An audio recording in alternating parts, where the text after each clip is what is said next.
and good evening, everyone. It's my privilege to welcome you to our webinar, which is a follow-on to the Future of Work 2020 report that we published with a number of our partners. I am privileged to have some of them joining me in today's conversation to talk about the decoding talent genome. And before we dive into the agenda and the matter of the session, I wanted to take a minute and introduce my co-panelists in today's discussion, starting with Ronak Doshi, the Vice President of the Everest Group. Ronak, welcome. Could you please say a few words and introduce yourself? Sure, thanks. So good morning, good afternoon, everyone. So I'm Ronak Doshi, Vice President with Everest Group. I'm part of our IT services team, and talent and productivity are one of my core charters from a research perspective, and looking forward to kind of, share our insights on productivity as a theme today. Thank you, Ronak. And Matthew Mottola, who's joining us from the East Coast in the US today. Matthew, over to you. Yeah, hey everyone. So I'm Matt, like Przemek said, here in the East Coast, actually in Miami. Sort of my background for the past 2 years was leading Microsoft's customer-facing solution to tap into the human cloud. So that was, GE, J&J, these ginormous companies. How do we get them to embrace digital, remote, flexible talent? Prior to that was at a startup called Gigster, where we were doing $1 million projects 100% through the human cloud. So my life has been, how do you get stuff done with a very, very strong product lens, but how do you get stuff done using flexible remote digital talent? Thank you, Matthew. And I step in between these two worlds because my background is in IT services and GBS. Started with Procter & Gamble and then Luxoft. And 2 years ago, together with my two co-founders, we founded Talent Alpha that is building software as a service human cloud platform, which we'll tell you about today. I'm very excited for this upcoming conversation. There is a ton of material we are looking forward to cover with you. As Tim mentioned in the beginning, we will be taking Q&A questions throughout the session in the chat box, as well as we'll have a dedicated slot at the end of the agenda. There are a number of topics that we're looking to cover today. I will start with actually summarizing some of the key findings and the data points from the Future of Work report and where we are when it comes to the future of work, and doing a high-level definition of the genome itself. Then I will hand it over to Ronak to talk on how we can actually take some of these skills and make sure we can improve the productivity of those remote, digital, and distributed teams, giving you very hands-on tips on how you can thrive and manage the teams in the new reality. And then I will take it over back again and talk about how you can actually apply talent analytics to better understand and inventory the skills of your workforce, whether it's your existing full-time employees or freelancers you're working or talent coming from the human cloud. We're looking forward to give you some hints and tips on how and this all comes together. And Matthew will close it actually on the back of his book that he's working on. He will talk about the potential of the human cloud. What are the merits of the concept, how it works, and what benefits you can reap out of that. And again, we'll close with a Q&A, looking forward to take your questions. So let's dive in. So I think it goes without saying that the future of work has arrived. I mean, prior to the pandemic in late 2019, there was a lot of discussion of what the future of work might be. Majority of the discussions circulated around actually the office environment, how it should be designed. Remote was something that many companies were practicing at, I would say, the part-time basis, right, 1 or 2 days. And suddenly the pandemic hit, and many of the things we are used to, such as coming to the office or commuting, are literally gone. The workforce of today, by vast majority, is remote, sitting in their homes. It's digital because our interactions are happening solely through the digital channels. Luckily, we have now video capabilities that allow us to do this real time and with a high quality. Their workforce is also distributed, and what we believe is kind of a trend that we are about to see, that it will become way more skill-oriented rather than career or the role-oriented.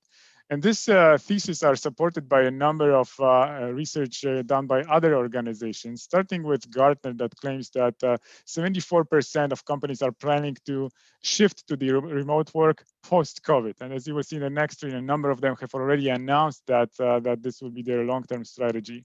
there is another trend that it's only adding to the complexity of the environment in which we operate, which is the number of digital jobs that are going to be created as a result of the pandemic. Microsoft published a number early on in this calendar year claiming that up to 149 digital jobs would be available in the market by 2025, 98 million out of that number only in software engineers. What is also happening, companies are basically breaking the boundaries of where the talent is being sourced from, with now allowing remote work and actually accepting the fact that the employee may never appear in the office. Companies are looking to hire talent from anywhere. And up to 36% of the US-based companies actually claim that now the entire world became a playfield for their talent. And the next kind of overarching trend is that the shelf life of a skill is shortening, and therefore companies need to be really strategic on how they can reskill or upskill their workforce, because the skills the organizations have today in the long run and as soon as 4 to 5 years from now would be obsolete. So half of the surveyed companies in the latest Deloitte study were claiming that within the next 3 years they're going to reskill as much as half of their workforce. So the landscape from where the work is conducted from is actually changing, as we know, and it's changing for good. Companies are looking at it as an efficiency metric, and there are a number of cases where companies actually started cutting on their real estate cost by reducing the number of buildings that they are renting and reviewing their rental contracts, generating quite a lot of savings. But interestingly enough, they also observe a pretty big uplift in the productivity of the teams. There is also a belief that this will have a major impact on the culture of the organization. And Shopify CEO claims that the function of the office as we knew it is over. The office centricity, as he calls it, is over. Many companies claim that the HQ going forward would be more of a command and training center where employees will only appear to basically build rapport, relationships, get the objectives for the next mission, and then depart to go conduct the work from elsewhere. What we also can see on the horizon is that the regulators are also looking on how they can ease this remote work. There are some also discussions about taxing some of the remote work. Hopefully this will not happen, but definitely the regulatory landscape is trying to catch up with the new reality we are living in. And what is also very interesting is that actually very few employees are looking forward to go back to the office in the way they were doing it before. And also what is interesting is that being present in the office all the time corresponds and correlates very highly with poor mental health, which is something that we all should consider. Well, the lack of skills, the war for talent, especially in the IT services market, and we'll be talking about it quite a bit today, has been tough even prior to the pandemic. But now, as companies are promoting digitalization and digital transformation, it's basically no longer a choice. It's a survival tactics. The lack of skills is becoming one of the strategic business challenges for organizations. So as you can see in the latest World Economic Forum job survey, the lack of talent, lack of skills, skills gap amongst organizational leadership score as the highest scored agenda items for those executives in the boardrooms. And 86% in the Everest study, and we're lucky to have Everest here with us on the call, 86% of their respondents claim that talent shortages would be actually a great barrier to succeed going forward. So how can companies cope with that? What is the response to all of that? Well, we believe that one of the solutions to that is really getting to the bottom of understanding what skills the organization requires to thrive and to grow forward, and also what skills the organization possess or can tap into in order to scale effectively going forward. So Talent Genome, and we'll be defining that as we go along through this webinar, is a concept that Talent Alpha curved, which represents a digital model that allows us to capture all of the information that we can learn about an individual, where everything about their skills, experiences, as well as cognitive traits is codified in an IT system that then allows us to make data-driven decisions.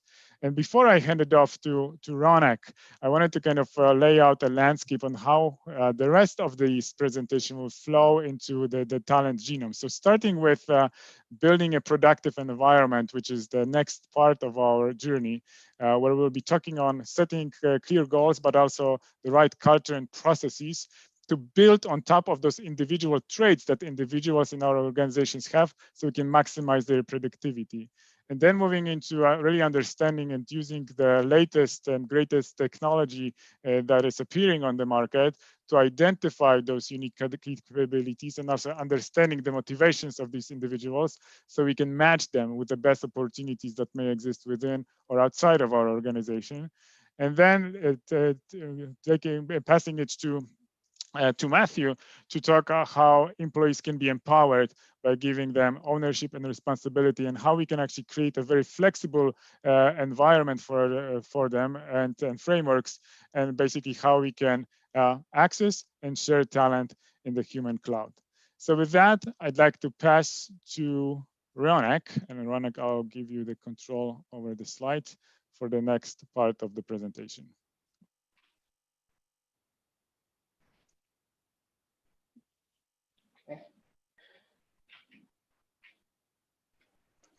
Oops.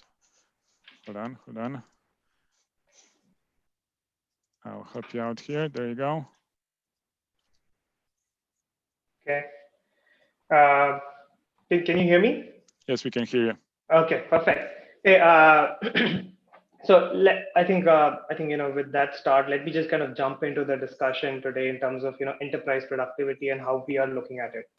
Now, if you look at an aggregate level for the industry, one of the key themes that we were looking at is, as we are looking to drive industrial output, and in a market which we were discussing, where talent availability or the supply is a big challenge, we would want to drive more output per input. And again, that's something which we aren't seeing that growth being commensurate in the market, and that made us think there is a definite need in the industry to understand productivity and better measure it. And again, this is the context with which we started with a lot of our work, over the last 3 years, specifically diving into this area. And what I wanted to talk about today is, as you look at the start of the lockdowns due to pandemic, one of the key things that every employee was trying to understand is, how can I be more productive and in a work from home environment? So there is a new way of working, and within that new way of working, I want to be productive. And again, the number of research results that employees were making were up at an all-time high. So hey, this is not just an organization level issue, but also for each individual who's working towards kind of meeting those organizational goals. And that puts the broad context for our discussion today is, yes, productivity is a key theme for the industry to drive higher output and higher growth, but at the same time, it's an important theme for employee well-being. And as we were looking at a lot of our data points, we did a survey with almost 300 executives in June, right? And one of the key things that came out was, yes, there are issues around data security compliance we need to manage in a remote model, but more importantly, they were realizing that though you're getting more time to work because you're not traveling to offices and you're kind of saving some time, but then to employees are spending more time on work, right? So we saw longer hours and employee burnout to be a big issue. The second we saw was an issue in collaboration, and I think the culture aspect, I think you already covered in the previous part, but again, how do you build a remote working culture becomes important. And a lot of these issues stem from the fact that you are not able to monitor, measure, and improve productivity. And that is the reason why we realize that the growth and manage in a new normal is going to be very, very critical. And that's where we believe it's very important. The first step in this journey is to understand that, yes, in this new normal, you are going to take care of the basics of work from home infrastructure, data security, compliance. And again, I spent a lot of my time with our banking and insurance clients, and I understand that in much detail. But as we move to the next stages, it becomes very important to not just enable, but engage employees and build that culture. so that they feel psychologically safe and they feel empowered and they have a better experience in doing what they do. And then the stage lies in how do you drive productivity. And I think that's something which is very important, because traditionally productivity has been measured in terms of input based measures. Input based measures are, say, for example, you are doing IT service management or workplace services. You are looking at the number of tickets resolved. If I'm doing application development, I'm looking at the number of story points created, or the number of hours spent in an activity if it's an operations. What we realize is the input based metrics don't commensurate with the productivity or the outcome. So one of the key themes that we've been guiding our clients has been, how do you create an outcome driven culture to measure productivity? And at the same time, as you do that, how do you give the power and transparency to the organization to be able to monitor their own productivity and their journey to it? Because one thing that will happen, and again, it relates to the theme that we're discussing on Talent Genome, is if I know where I need to be as an individual, I will know what skills do I need. And again, with the rapid change in skills, each employee will know if I need to be more productive, what are the things I need to be learning and kind of building on, so that that change keeps happening. And I think this clear and transparent mechanism to measure, monitor, and then engage employees to help them in their journey is very critical, because it has multiple ramifications. It is about how we do work, where we do work, and how do we empower our employees to do their work. And what we've seen in our experience is the biggest challenge in doing this is just measuring it. So if you are able to define these metrics to drive productivity, half the battle is won. And our advice is, if it has to be around business outcomes, right? So how can we do more with less? So if I spend lesser number of hours working, but I get the same output, is what I would want as an employee, so that I don't have a burnout issue, or I'm not spending more hours, and I get time to myself, family, and other things to do. And I think that's the aim of this framework out here. And what we've seen is the question that I get is, okay, this makes sense, you want to do this, but how do we do it? And the reality is there is not a single bullet answer, right? So it's not like there is one way to do this. And we believe that each organization, based on their business context, will have to define these metrics. And the way we look at it is, it has to help you reduce the error rate so that you're improving the quality of output. It allows you to get to output faster, so the speed of output increases. But at the same time, it's not just about doing the right thing and doing it fast, but it's also about how well aligned it is with the business objectives and goal. And again, all organizations work under constraints, so we need to work under the constraints of cost of operations. So if we are able to drive better quality within what we would call as within the kind of constraints of the organization, that's great. And once you are able to define those metrics, it's important to understand at what frequency will you measure it, and what is the target state improvement that you're looking at. The key thing out here is it's a journey. It's not about kind of a target state is not just a single number, but it's about how do you kind of keep improving on it. And again, that is where this becomes very critical. And for each organization, the way we look at it is, you will have to define what is the specific issues and problem statements and the constraints of your organization. So knowing your own context and situation is important. And we believe there are several levers to drive productivity improvement. Now, this could be around better knowledge management and using more reusable data points or libraries or other aspects, or doing work in a delivery model which is more collaborative, virtual pod model, which allows employees to be more closer to the clients or more closer to the experiences that they're creating. Having more automation in their processes so that they can do a lot of the non-value added tasks more effectively, or using the right technology. In a lot of cases, technology could be the answer in driving productivity improvement. The two that I think will be very important, and again relates to what we are discussing today, is talent and skills. And what we've seen is having the right skills in your organization, which allows you to do the work, is very, very critical in driving productivity. In one of the our client efforts, we saw that a client had to rethink their entire skills taxonomy redesign what they would call as competency centers, because they realized one of the key issues that they were facing is employees were putting in their heart and soul, but they did not have the right competencies mapped to the kind of work that they were delivering. And that gap is something which they needed to address. And again, not knowing what skills you need, which are aligned to the way business is evolving over time, is a gap that you will need to solve to drive productivity. And at time, it's all about how do I make an organization structure which is more cohesive, collaborative to your environment. Now, this could be a product-based organization, experience-based, or a centralized IT organization. But again, how do you do that to drive productivity is going to be important. And again, that's a journey we'll have to take. And I can give a couple of examples before I close out here. And again, this will, it's a set of areas where we have seen, levers that have been used by our clients to drive productivity. And again, you don't use one, not all of these, right? You'll use one or two of these, keep measuring the metrics and see what the output or outcome is. I can give one interesting example. There was a banking client which realized that one of the key things to driving productivity is their employees, which is the IT team, to be having a better understanding of what the experiences they are creating. And they kind of created a virtual pod model where each pod was focused on a specific experience they were creating.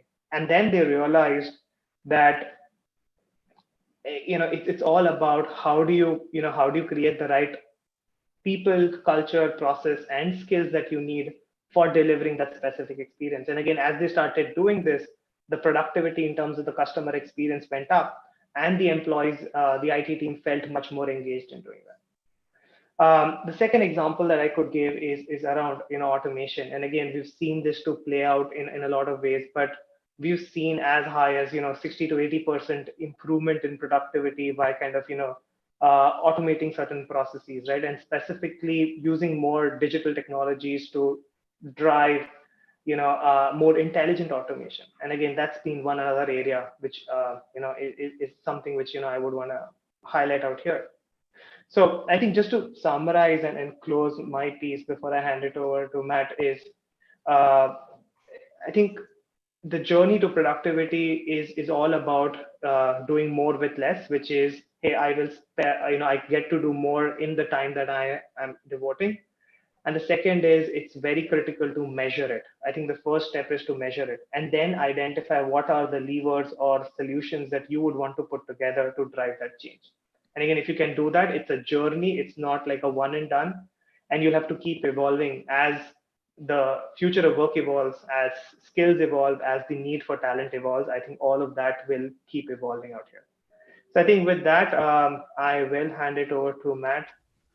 It's actually Przemek who will continue. Thank you, okay, sure. Ronak. So as you could see, there was a fair amount of hints related to having the right skills and actually aligning the skills with the business objectives. And this is where you should look for productivity improvements. And in this next section that I will cover, I wanted to share with you some of the ways we believe you can actually start your journey on building this inventory of skills, and then using analytics and also AI and machine learning to unleash the potential of your workforce.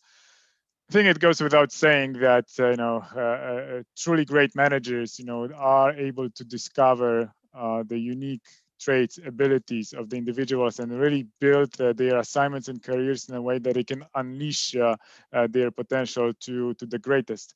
Now, it is becoming increasingly more difficult nowadays as we simply, first of all, don't see our employees on a daily basis, right? Or we see them through the very kind of isolated time blocks of video calls that are focused on discussing a specific process or objective, whereas we are often missing, the conversations that would be normally happening over a water fountain or a coffee in the office, where sometimes those subliminal pieces of information we would pick up about someone's personality of character are now simply missing. And this has been a challenge prior COVID, based on the Mercer's research. Nearly 40% of organizations were unaware of the abilities of their employees. Typically, large organizations have a system of record of how many employees they have and what roles they are in. But when you dive in and you look into really what they understand about their workforce, the knowledge is very limited. And now more than ever in the times of COVID, as everyone is remote, distributed, and digital, this knowledge of on the individual level of how the talent genome of an individual is defined is becoming critical. So the talent genome, in our understanding, is composed of a number of things. First of all, the hard skills or the technical skills that are showing us the individual's measurable knowledge or proficiency in a particular topic or field, right? Whether I have a specific technical skill to execute a challenge. You can look at those traits within the technical part of the genome through a couple of angles. One of them is the procedural knowledge, whether they can actually, they know how to do that, and declarative knowledge, whether they can actually explain how to do that.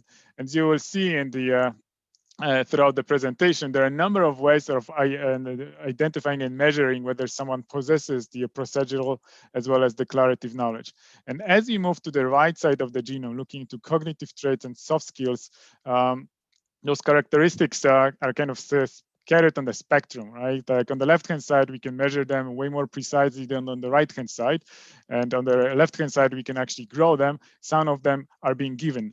And that's actually the cognitive abilities, which is the second part of the genome, which is our ability to reason, hold attention, think, or read and learn. And say cognitive abilities such as working memory or thinking styles would be those that are very deeply rooted in basically how our brain works. And today's technology and solutions actually give us ability to measure certain cognitive abilities.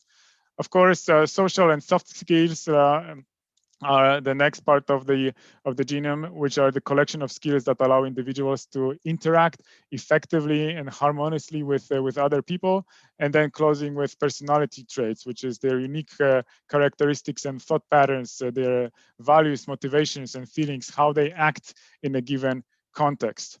And today on the market, there are a number of tools that allow you to identify and start to codify certain parts of that genome. But in our opinion, there is a lack of tools that would allow you to bring all of that knowledge that might be already residing within your organization and building a deep understanding across all of the elements of the talent genome.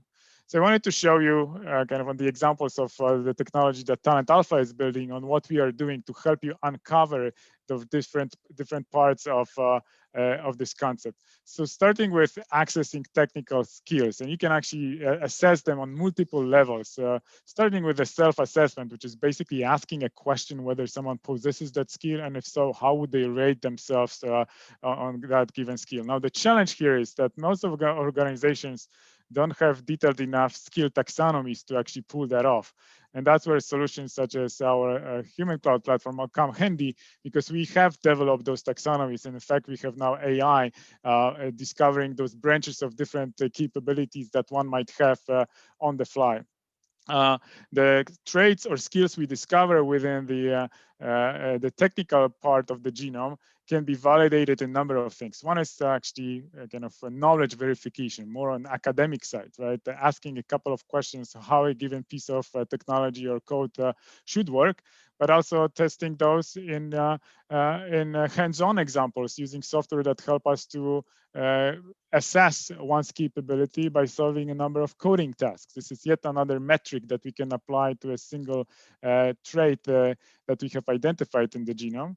And then we can actually take and use advanced technology to look into the output of the work that has been produced by a software engineer and run a code analysis. And this code analysis would give us yet another few pieces of information to really build a full scope assessment of a single trait in this very broad spectrum of skills that we can identify. Our solution today can help you map out over 3,500 unique technical skills, but it's only the beginning of the journey. As you can see, every single one of them, using various tools on the market, can bring you and help you assess it from numbers of perspectives. Moving to the cognitive abilities, there are a number of tools out there that allow you to figure out the thinking styles and test mental agility or very specific cognitive traits such as working memory or perceptual speed. it has been proven by science, actually, and there are a number of studies out there, that those cognitive abilities are actually very strong predictors of job performance of the individual in the job, right? So some of these scores very correlate very highly with actually very good job performance, right? So high working memory may make you, according to science and the research that has been conducted, a very good data analyst, for example, right? And we encourage companies to actually start experimenting and trying to test those various tools to see if they can gain yet another dimension of the visibility into their workforce. Soft skills, they've been discussed across organizations a lot, right? And there are very different ways in companies, in the ways companies are trying to train their employees on those various soft skills. But the fact is that they are non-cognitive and non-technical skills that actually can be learned and mastered. So it's a good news that putting a training program can help us amplify certain traits in the talent genome and make them stronger. Skills such as creative thinking or time management or problem solving can be taught and can be learned by our employees. And they are critical because, as the latest study from LinkedIn shows, 89% of managers claim that their bad hires typically lacked some of these skills. And in fact, if you look into the World Economic Forum publications, the skills of the future fall into this category as well. And then the last bit of the talent genome was those personality traits and values, right? Which can be tested and measured by, again, scientifically proven tools such as Big Five personality test, conformist, non-conformist tests, or a culture to personality fit, which is becoming increasingly more important as we work in this remote environment. How do you now recruit someone to join your organization if they never show up in a face-to-face interview and you really never have a chance to validate whether their personal set of values is in line with your organization values? And there are tools out there that allow you to actually map it out and then compare and analyze it so you can make a data-driven decision. So it is also, there's a very good correlation between the traits you can find in the talent genome and how well you understand it to the job outcomes. It has been proven, and we've done a study on our own. We ran a study with over 300 software engineers where we measured both their cognitive abilities and as well as the creative behaviors, and we compared this to their job performers, where there was a setup where someone was put in a job where there's strong traits were amplified and used to the maximum. Both the job satisfaction as well as job performers were scoring high enough. It's nihil novi, nothing new, right? We knew it for years, but now finally we have tools and technology that allows us to make those measurements with a tool and also find the best opportunity or the area where we should place an individual so they can thrive going forward. And what is really exciting is that some of the latest findings in the technology, such as AI and machine learning, allow us to take all of this data that we are decoding in the talent genome and run some very cool and advanced analytics on that. So what you can see on this example is actually one of the models we built for one of our clients, where we've built a genome of a dream candidate, and then we've taken a pool of candidates they had in the pipeline for whom we built the talent genome mapping as well. And then we had AI actually determine who in that cohort of candidate pipeline is the most proximate to the dream candidate the organization defined, right? So if you think about it, it's actually technology doing the shortlisting of the candidates in the pipeline by thousands of data points that were collected both inside and outside of your organization, which is a totally new way to work with these data sets. You can take it further and use advanced technology to help you find the right next opportunity for your workforce. And this is an example of a working prototype of another of ours AI and machine learning algorithms that can help you figure out to what role someone is the best match based on the number of skills that they would have in their profile. But more importantly, what other skills someone could easily acquire knowing what we know about them and also what we know about other thousands of people that we have within the platform. So in this specific example, you can see that someone knowing JavaScript for example, can easily learn jQuery. And it's not us as a company hard coding that knowledge into the tool, it's the algorithm figuring it out based on what it sees across thousands of profiles in the database. So with that, I'd like to invite you to give a try to our technology. So if you're looking to improve your recruitment efficiency, if you're looking to grow the visibility of the workforce within your organization, if you'd like to have this map of the talent genome, talk to me or one of my team members on this call. Would be happy to support you. And with that, I wanted to pass it over to Matthew to talk about unlocking the potential of our people in the human cloud. Matthew, Awesome. over to you. Perfect. All right, let me make sure that we can control this. Should be able, if you click now. There you go. Yeah, perfect. Okay, so before we get into it, there's two things I really want to highlight from your presentation that I can't stress enough, and sort of what I want to be the overarching theme for my part. So the first is, you mentioned the power of a manager.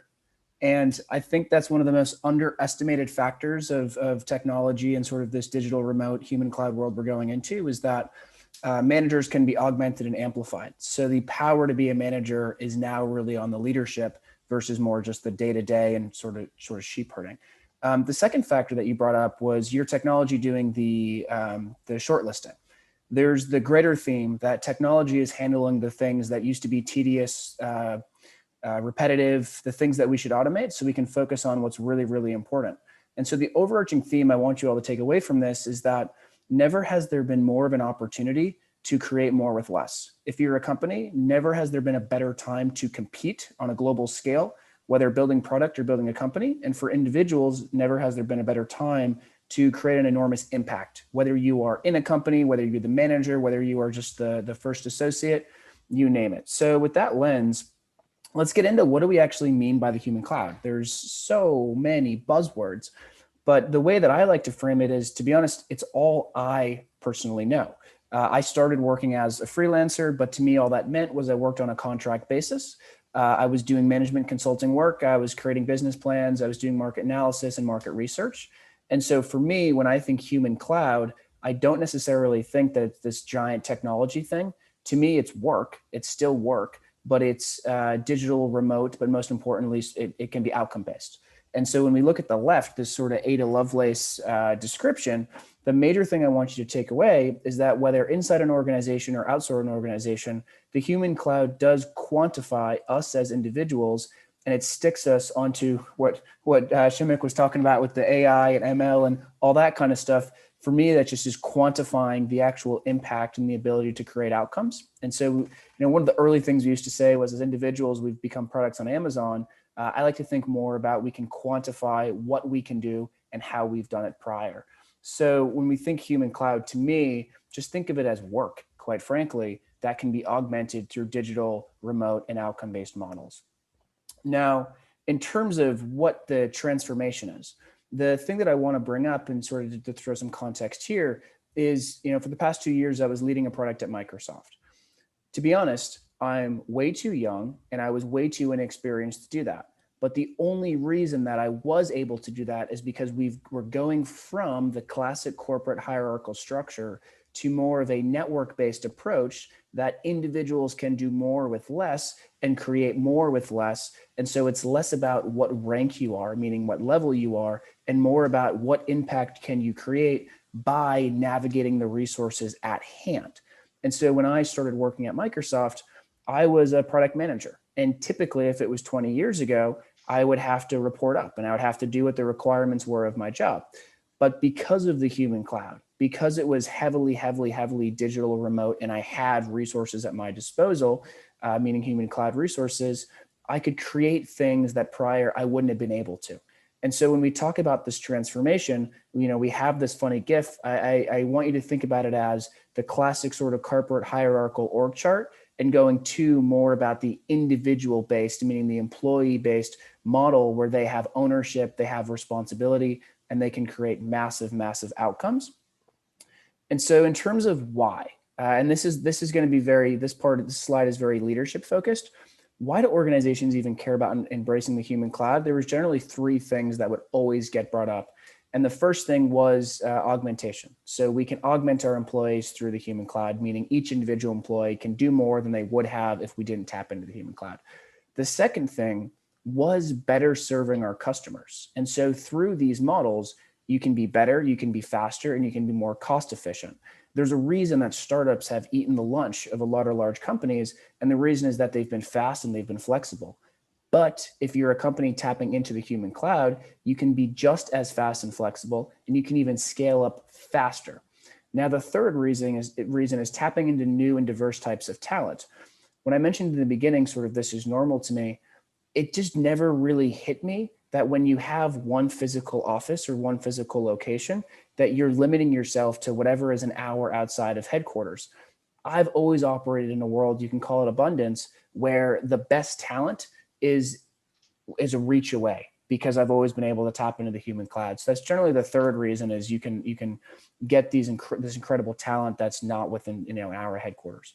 Now, in terms of the impact on the individual employee, so instead of an employee sort of sitting in that org chart, right, and having to look up and having to look down, it's now looking sideways. Here's an example of actually my boss at Microsoft, where she also was a full-time project manager.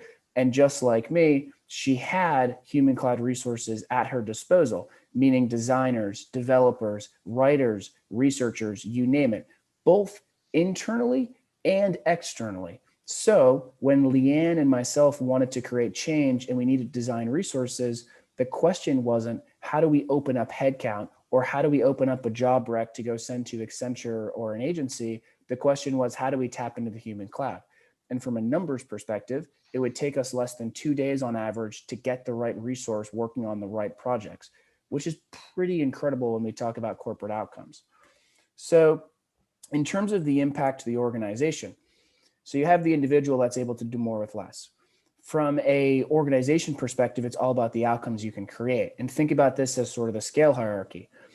Everything from one article to a full digital transformation is possible when working with the human cloud. One of my favorite projects was the largest motorcycle manufacturer in North America. They did their full digital transformation in terms of the rider experience through the human cloud. And so whether it's one article, whether it's one ad campaign, whether it's one website or a full digital transformation, the human cloud can handle that. And the big sort of synergy of putting this all together is that the human cloud, think about it as the engine that empowers your individual employees to create outcomes. So because myself or Leanne or these employees sitting within their organization have networked resources that they can tap into within days, we can create these massive, massive outcomes without needing the classic corporate hierarchy. So in terms of who needs to be involved, because this sounds too good to be true, right? It sounds like all sunshines and rainbows. What I want to bring apart with this slide, and these slides will be available to you after, so I don't want to hammer on each little bullet item here, but this was the general team that was required to really, really tap into the human cloud. There was procurement, HR, product, legal, and the program team itself. And I'll highlight just the incentives for both. So for procurement, it's all about how do you sustainably, compliantly, and cost efficiently bring talent into the building. For HR, it was how do we make sure that our culture is only amplified or augmented and full-time employees aren't freaking out about them losing their jobs.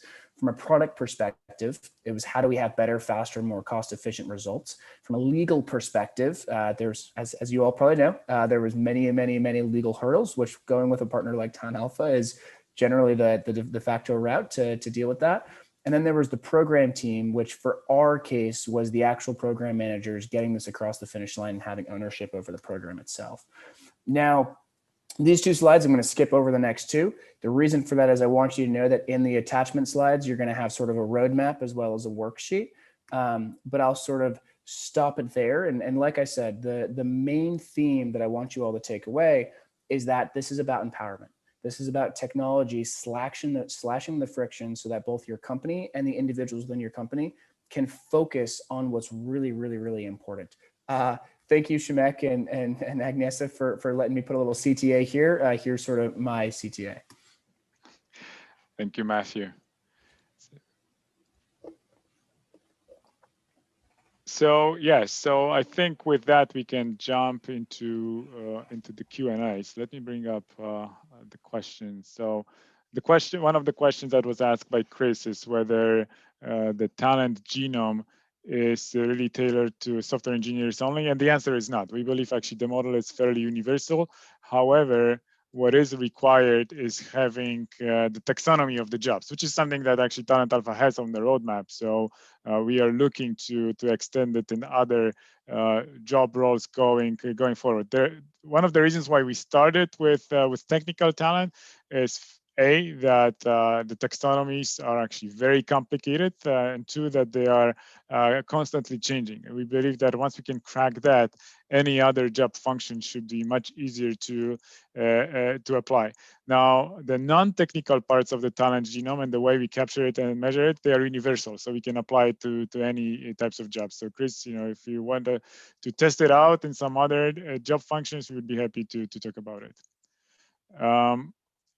There is a question from Melinda, whether you can ask for a demo. Of course, we'd be happy to demo the technology to you. So please feel free. You have the contact details on the screen to contact me. We'd be happy to demo to you personally. I guess there's a question from Pavel. I think Matthew, you can answer that one, which is, do you think that Amazon Turk is sort of a human cloud? So does it fit your definition of the human cloud? Yeah, so at a high level, I'll say yes, but then I want to make sure I add some context here. So the reason I say yes is because within the human cloud, I would consider all of technology a amplifier, not the actual source. And what I mean by that is within the human cloud, if you're good as a full-time employee, you're going to be higher valued or better generally as a freelancer sitting in the human cloud. Likewise, if a situation is not good for employment, it's going to become worse in the human cloud. So with that lens, when I think about the human cloud and the Amazon Mechanical Turk, I will come right out and say I think it's an unethical way to do business. And I think one of the advantages to trusting in platforms like Talent Alpha is that they're the middle layer, making sure that the talent doesn't get exploited. I think that's one of the most important things that we have to come to grips with as a sort of, the ones creating this technology, is that there's good and there's bad ways to use it. And Mechanical Turk is a bunch of humans sitting in the dark, pressing buttons, getting paid, 5 cents a button. Whereas when you deal with talent platforms that are building the actual infrastructure, they are protecting the workers themselves from getting exploited in ways like that. So I know it's kind of a doom and gloom, but I do think that Mechanical Turk is technically definitely part of the human cloud. But I think we need to come together and say this is something that we do not agree with, we do not believe in, and we need to establish infrastructure around the human cloud so that we don't get stuck with a Mechanical Turk. And in fact, the regulators have been, trying to tackle that issue, right? So there is regulation in California and the UK that was looking on how those individuals that are parts of some of the platforms, whether they are full-time employees and should be treated as one. So some of the models, like the one on which we've built Talent Alpha, which is a B2B2B model, where we are actually working with companies and to leverage the talent that it's sitting idle within these organizations, actually guarantees, to Matthew's point, that the talent is not being exploited, right? That there is a proper compliance behind these processes, and that everything flows according not only to the letter of law, but also according to ethics. There's a question from Aileen, whether the talent genome can match resumes to job descriptions. In a way, yes, or it can be used to actually take this process to the next level. And this is how we've done it with some of our clients. We first built a map of the talent genome of the existing employees within the job you're hiring for, right? So think about it as defining the job description on a 10x level. So instead of identifying 20 core skills for a job, we identify 200, and then we are using analytics to figure out which one of those genes are those that we want to amplify, meaning we want to have more of them in the organization, and which one of these genes we actually want to build more diversity, right? So we are actually looking to hire people with other with other traits into the organization.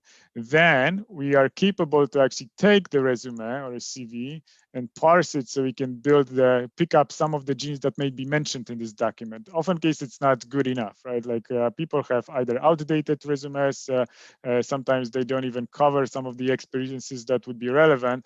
So what I would encourage you to do is not only to use the resume, but then use a platform like ours that can allow you to do a lead capture in a way that you can derive way more information, which is yet another use case that that we've run. So Eileen, if you like to learn more, we have a hands-on case study we've run with one of our clients where we did exactly that, and we 10x the efficiency and the speed of the recruitment process. Yeah, Przemek, if I could add there too, just one thing I've seen in sort of our experiences, it's really underestimated or undervalued how important it is to have a good partner in relation to this. And it's similar with technology. Like this is something where it's not just you use it and you throw it away. It's something that you need to use and consistently evolve and iterate on. And so if you don't go with the partner, like let's face it, if you're an insurance company, right, you probably shouldn't be trying to figure out AI and machine learning related to sourcing the right talent in the building.